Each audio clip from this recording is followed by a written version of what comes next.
Shalom Elohim, salam sukacita buat semua anak-anak Tuhan dimanapun kalian berada. Shalom Elohim dan salam hormat buat ketiga pribadi yang kudus yang telah turun ke tengah dunia ini. Roh Bapa Yahweh berdiam dalam diri Pak Eman Lahagu. Roh Tuhan Yesus Kristus dalam inkarnasinya Aditya Nugrahanto. Roh Kudus, Roh Kebenaran yang berdiam dalam diri mempelai terpilih Ibu V. Hamdani.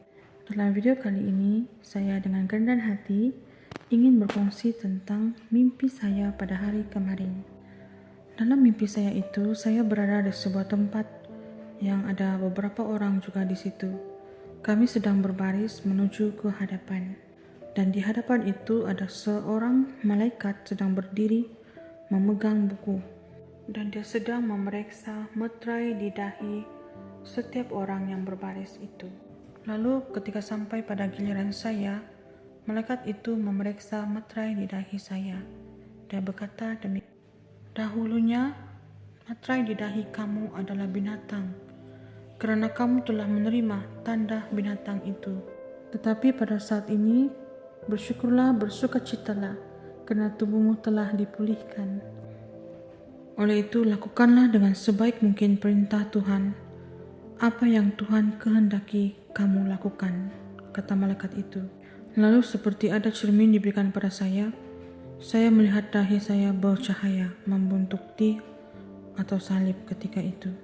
Saya menangis dan saya mengucap syukur karena kebaikan Tuhan yang masih mau memberikan saya peluang untuk terus bertobat daripada mengambil carian binatang itu.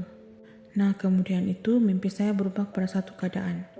Saya berjumpa dengan salah satu saksi surga yang saya kenali, lalu saya melihat dia memakai kacamata. Saya bertanya kepada dia, sejak bila engkau memakai kacamata? Lalu dia mengatakan matanya sangat sakit, merah dan berair jika terpancar dengan cahaya. Lalu saya berkata kepada dia, ayo kita mengambil foto bersama-sama sebagai kenangan. Tetapi bukalah kacamatamu karena itu akan mengganggu fotomu. Lalu dia berkata, tidak, saya tidak dapat membuka kacamata ini karena mata saya sangat merah dan berair jika terkena cahaya. Tetapi pada akhirnya dia membuka juga kacamatanya untuk mengambil foto bersama-sama. Dan ketika dia membuka kacamatanya, saya melihat matanya sangat teruk merah dan sangat berair.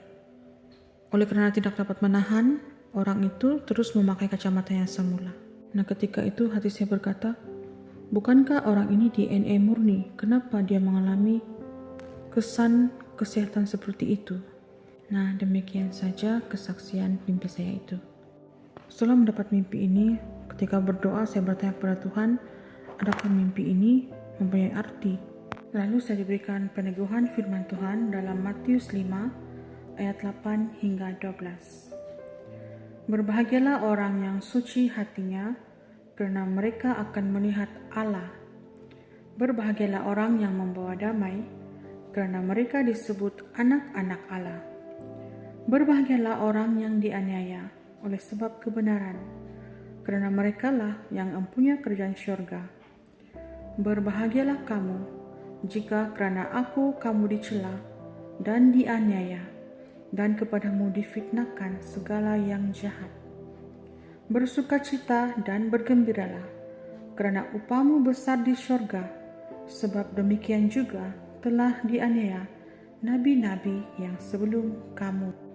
Nah, saudara-saudari terkasih dalam Kristus, melalui mimpi yang pertama itu, Tuhan ingin mengatakan pada saya dan juga kita semua, sekiranya kita telah mengambil tanda binatang itu, kita haruslah benar-benar bertobat bersungguh-sungguh dan siap bayar harga. Dan janganlah kita tawar hati mengeluh dengan segala cobaan kita lalui dalam dunia ini, dalam proses hidup kita ini, untuk melakukan kehendak Tuhan. Tetaplah mengucap syukur dan hiduplah dalam kekudusan, agar kita dapat memasuki kerajaan Bapa di surga. Meskipun kita ini telah mengambil tanda binatang, cairan lucifera yang diberikan ketika pandemik terjadi, bertobatlah bersungguh-sungguh minta pengampunan daripada Tuhan. Dan ketika Tuhan telah mengampuni kita, janganlah lagi melakukan dosa yang menyakiti hati Tuhan, tetapi berusahalah habis-habisan untuk hidup berkenan di mata Tuhan. Nah, dalam mimpi yang kedua pula, saya mendapat peneguhan firman Tuhan melalui malaikat Riana dalam Lukas 11 ayat 34. Matamu adalah pelita tubuhmu. Jika matamu baik, teranglah seluruh tubuhmu. Tetapi jika matamu jahat, gelaplah tubuhmu. Nah, melalui mimpi dan juga peneguhan firman Tuhan itu, Roh Kudus mengatakan pada saya, mata kita ini adalah pelita bagi tubuh kita. Sekiranya kita tidak menggunakan dengan baik, tidak kira kita ini manusia yang bercahaya, manusia yang rajin beribadah, manusia yang memiliki DNA murni, ataupun manusia yang merasakan dirinya benar depan Tuhan, tetap akan terjatuh oleh mata kita. Karena apa yang kita lihat dari mata itu akan turun ke dalam hati kita, pemikiran kita, dan kehidupan kita. Jika mata kita ini melihat hal yang baik, secara jasmani maupun rohani, pastilah hati kita juga bersih dan hidup berkenan di mata Tuhan.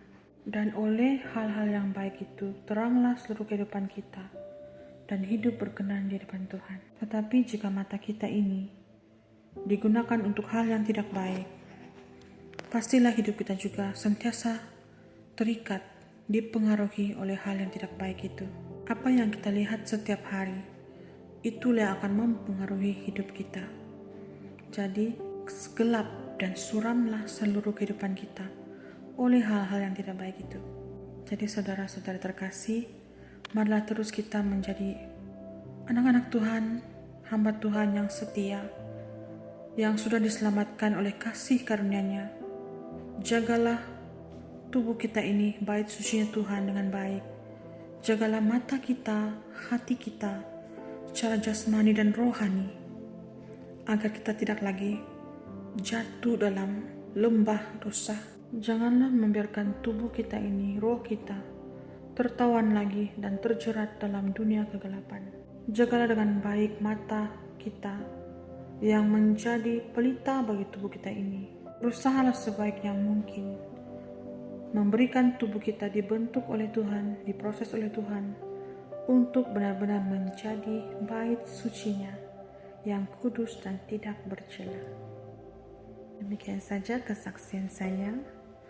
Segala hormat dan pujian hanya bagi Tuhan kita yang Maha Kuasa, Tuhan Yesus Kristus. Haleluya. Amin. Tuhan Yesus memberkati selalu.